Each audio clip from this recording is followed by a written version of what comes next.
Everyday English 오늘 입시형 교재 주제는 해운대 에어리어, 그러니까 해운대 주변에 핫스팟이 나타났다고 합니다. 바로 들어가겠습니다.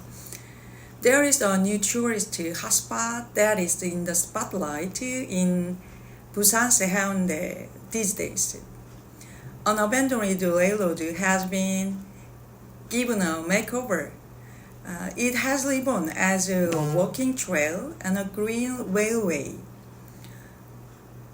A coastal train runs on the track below. A small, adorable car called a sky capsule runs above that. If you pass along the rails around sunset, you can see the ocean glimmering in gold. It really is a fantastic sight.